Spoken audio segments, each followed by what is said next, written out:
Քանի որ ընդդիմությունը, մասնավորապես Հայաստան դաշինքը, օրինակ, Աղվան Վարդանյանի շատ սկզբունքային քայլերի շնորհիվ փաստացի կարելի ասել զրկվեց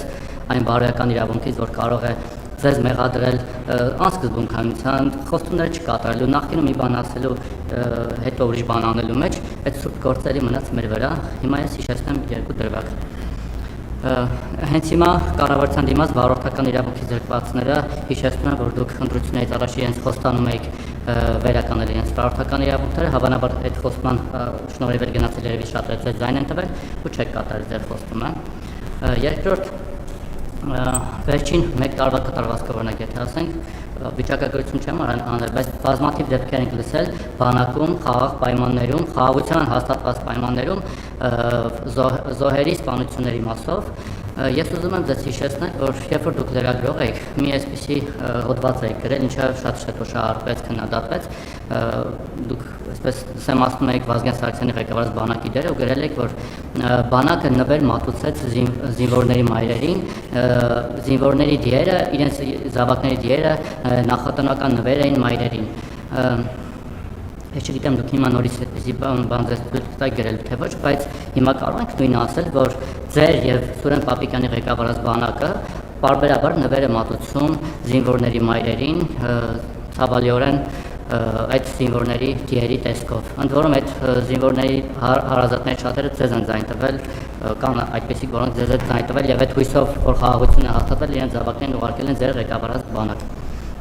Մի բան էլ տնտեսության մասով էլ այստեղ բողոքի ակցիան անում, չգիտեմ, Արարատսեմենտն է, Ծառուկյանի մյուս բիզնեսների աշխատակիցները։ Դուք ասում եք պետականացրինք, բայց հանրային ընկալման մեջ ասում եմ, որ դուք խլեցիք Սամվել Կարապետյանից հեծը, Գագիկ Ծառուկյանից խլեցիք Արարատսեմենտը, Մուլտիվելնեսը, որտեղ Տիգրան Ավենյանների դեպ պարապում եւ Վահագն Ալեքսանյանը, էլի այլ բիզնեսներ եւ փակեցիք փաստացի 10,000-ից ավել աշխատատեղ։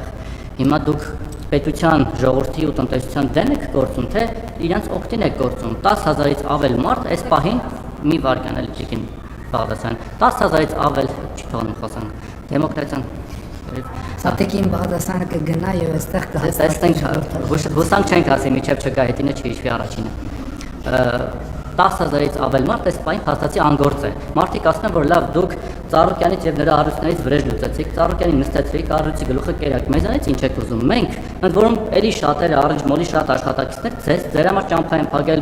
այսքանից հետո էլի ձեզ ձայն են տվել, պես վերջին ընտրություններին։ Այդ մարդիկ ինչ մեղք ունեն, որ այդ մարդկանց թողել եք դուրսը։ Ինչ են ուզում անեն։ Ծառուկյանին այդ հարցերը ձեր անձնական վրեժը հասկացան։ Մարդիկ այդպես են ընկալում, որովհետեւ իրավական գործընթաց դրա տակ չեն տեսնում։ Զինվորների մայրերի մասով այո, կարող ենք այդպես ասել, որովհետև փաստը դա է, դա շատ ցավալի փաստ է։ Ցավալի, այո, դա ցավալի իրողություն է, որ մենք ամեն անգամ նման դեպքի հետ պարզա, որ շատ ծանր ապրումներ ենք ունենում, բայց փաստը դա է, բայց ես ուզում եմ ձեզ բազմաթիվ այլ օրինակներ բերեմ, ոչ թե արդարացնելու համար, այլ երեք էլ ասացի, մենք պրոբլեմները պետք է հասկանանք խորությամբ։ Մենք դեպքեր ունենք, երբ որ մարդիկ ժամանակին պատերազմից խուսափել են, պատերազմից խուսափելու համար բանակ չեն գնացել այլ ճանապարհներով, տարբեր մեթոդներով, հետո իրենց բակում սպանվել են։ Մի քրեական բանի ժամանակ, քրեական միջադեպի ժամանակ։ Այսինքն պրոբլեմները խորքային են, խնդիրն են, որ մենք պետք է հասկանանք, այսօր քննարկում ենք օրինակ կառավարության նիստում, կարա կապը ձեզ այդ քննարան չտվա, բայց ընդհանրապես քրեական ենթամշակույթի դեմ պայքարը, ընդհանրապես գիտեք, մեր բանակում ինչի են զինվորները ինքնասպանություն գործում։ Երեք հիմնական պատճառ կա։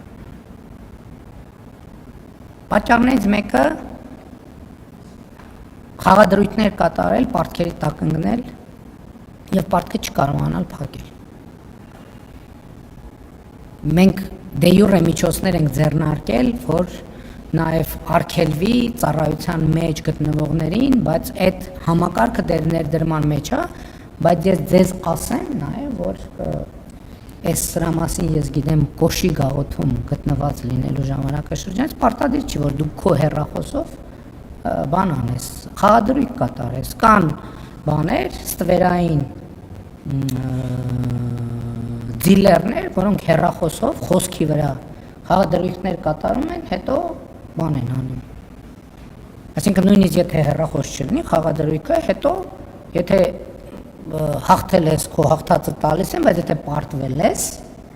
հազար ներողություն այդ բառի համար, ստանում են բոլոր հնարավոր միջոցներով։ Ինքնասպանության պատճառներից մեկը սա է։ Երկրորդը ընտանեկան կամ անձնական խնդիրները, որ քաղաքացիական կյանքում իրանց ինչ հարաբերություններում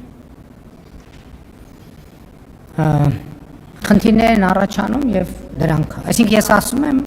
ինչ որ ուսումնասիրությունները, զեկույցները ծանոթանալ։ Երրորդը կապված է մի շատ կոնկրետ իրավիճակի հետ։ Մարտական բանում, դիրքում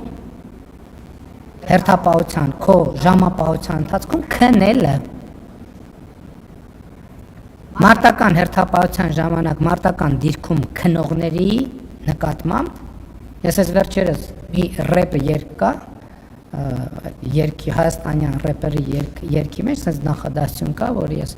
ասում եմ ինքը խոսում է իր մասին, ասում եմ ես դիրքում քնող չեմ եղել։ Որ կողքից լսողը կասի դիրքում քնող, այս ինչ նախադասություն է, դիրքում քնող չեմ եղել։ Չքրական հիմա դիրքը հետեւյալն է, որ ասում եմ դու դիրքը պահում ես, մյուսները հանգստանում են քնում են։ Եթե դիրքապահը քնելա, շաղմա վտանգի տակ է դրել մյուսների կյանքը եւ ով որ արձանագրվում է որ դիրքի ժամանակ քնելա, իր նկատմամբ զինվորները դա քրեական ենթամշակութ է այս դեպքում անվտանգային ինչ որ գեր ճնշում է, արհամարանքի եւ մեկուսացման են ենթարկում եւ դիրքից իջնելուց հետո տեղի ունենում որոշակի բան, մեկուսացում, կղզիացում եւ այլն հոգեբանական ճնշում եւ այլն եւ այսպես շարունակ։ Այս երեքն են բանակում ինքնասպանությունների հիմնական պատճառը։ Եվ ուզում եմ ասել, որ անձնական, այդ որ ասում են քրեական ենթամշակութ, տեսեք, շատ դեպքերում մենք վերնագիրը դնում ենք, դեռ ասում ենք քրեական, չենք խորանում, դա ինչ նշանակում գործնականում հասկանում եք։ Բանակում 85-90% ինքնասպանությունների դեպքերը կապված են այս 3 իրավիճակների հետ։ Ես ունեմ այդ մեղքը, բանակի ղեկավարության վրա պետք չգցել։ Ես ունեմ այդ մեղքը, որ մինչև հիմա այս խնդրի լուծումը չենք գտել մենք։ Չենք գտել մենք։ Եվ այս է պատճառը, որ մենք մեր ծրագրերում քրեական ենթամշակույթի մասին ենք գրում։ Գրում ենք աշակերտների ֆիզիկական եւ դպրոցներից սկսած ֆիզիկական եւ հոգեբանական պատրաստության անհրաժեշտության մասին, աշխարհայացքի ընդլայնման մասին։ Ի վերջո զինվորը պետքա նաեւ բանը լինի, չէ, հոգեբանորեն ամուր լինի, որ նաեւ կարողանա չքնել, կարողանա հարաբերություն այնպես լինի, եթե զգա, որ չի կարում չքնի, գնա արթնացնի մեկին ասի լսի։ Արի կես ժամով չեմ կարում, աչքս կպնում է։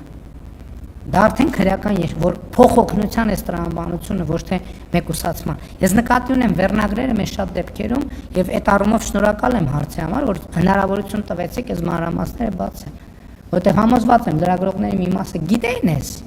բայց հանրության մեծամասնությունը չգիտի։ Պարոն Մակարյան, ձեր հարցը հնչեցրել եք, ոչ թե ես խոսում եմ։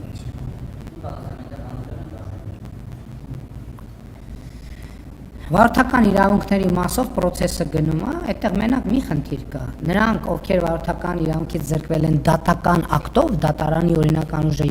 ու դատարանի ակտը մտել ուժի մեջ, այդտեղ կառավարությունը չի կարող դատական ակտը վերազանցել։ Մնացածը ստանում են, ես արձագանքներ եմ ստանում, մարդիկ իրենց վարորդականները ստացել են, ովքեր չեն ստացել, ինչ որ սպეციფიկ դեպք կա, բայց իմ կռահմամբ մեծ մասը կապված է նրա հետ, որ իրանք ոչ թե բալերի նվազմամբ են ստացել, այլ բանի, այլ դատարանի օրինական ուժի մեջ մտած վճռով, եւ այդ մարդիկ էլ այն ժամանակ, երբ որ մենք խոսում էինք, ասում են այո, որոշ կատեգորիաների մենք հասկանում ենք, որ չի լինի, հələ ուրիշ մենք ես իմ խոստումը ամբողջությամբ կատարված է եւ հիմա ընթացքի մեջ է։ Մի ամիս առաջ ենք, բայց դա չի նշանակում, որ բոլորը պետքա հետ ստանային, բացի նրանցից եւ հա, ժամկետի խնդիր էլ կա, դա 2020-ից կարծեմ հետոյի մասին է։ Մենք 2013 թվին չենք անդրադառնում, մեկը զրկված է եղել 2013 կամ 14 կամ 17 թվին, եւ չենք կարող ուղղակի դե յուրե դատարանի եւ դա մենք կառավարության որոշումներ ընդունելիս այդ մասին ասել ենք, ամեն ինչ պարզ է, ազնիվ ինչ որ խոստացել ենք արվում է։ Ոչ մի աշխատատեղ չի փակվել, հիմա նույն Արադ ցեմենտում ընդհատվել էր process-ը, հիմա շարունակվում է, հիմա նաև ժամանակավոր կառավարիչ կնշանակվի, բոլոր տեղերը, որտեղ անհրաժեշտություն կա որոշակի կասեցում, մի քանի օր ինչ որ մի ժամանակաշրջան կբացվեն, կաշխատեն։ Ես կներեք, ես այդքան մանրամասն չեմ տիրապետում նյութին, բայց ես կարող եմ վստահել, որ մեր նպատակը աշխատատեղեր փակելը չի։ Ի վերջո, ես հիշում եմ նաև, կներեք, մարզահամերգային համալիրում ասուլիս էի անում, նույն ձևի լրագրողները հարց են տալիս, ասում եք, էս թալանը հետ կբերեք, այն թալանը։ Ես նախընտրական շրջանում խոստացել եմ, չէ՞ մարդկանց, որ այդ թալանածը հետ է բերվելու։ Հիմա հետ է բերվում։ Որովհետև 8-9 տարի հետո ինստիտուտներ են ձևավորվել պետական, ինստիտուտներ են ձևավորվել եւ process-ներ են գնացել, իմիջ այլոց, որ ասում են ընտրություններից հետո, այս բոլոր գործերը, որոնք քննվում են, դրանք ապօրինի գույքի բռնագանձման հետ կապված գործերը, բարույթները սկսվել են 2 տարի առաջ։ Եվ 2 տարի ոչ թե ձգձգվել է, ինքը համադրական դատարանի որոշում ա եղել այդ ընթացքում, իրավակիրառական պրակտիկայի հաստատում ա եղել այդ ընթացքում, ոչ մի բան ոչ արագացվել է, ոչ էլ դանդաղացվել է կիրառման իմաստով։ Ես համաձայն եմ, ես ինքս էլ արտահայտվել եմ, որ ինստիտուտների ստեղծումը գուցե ավելի դանդաղ ա եղել, քան կարելի էր։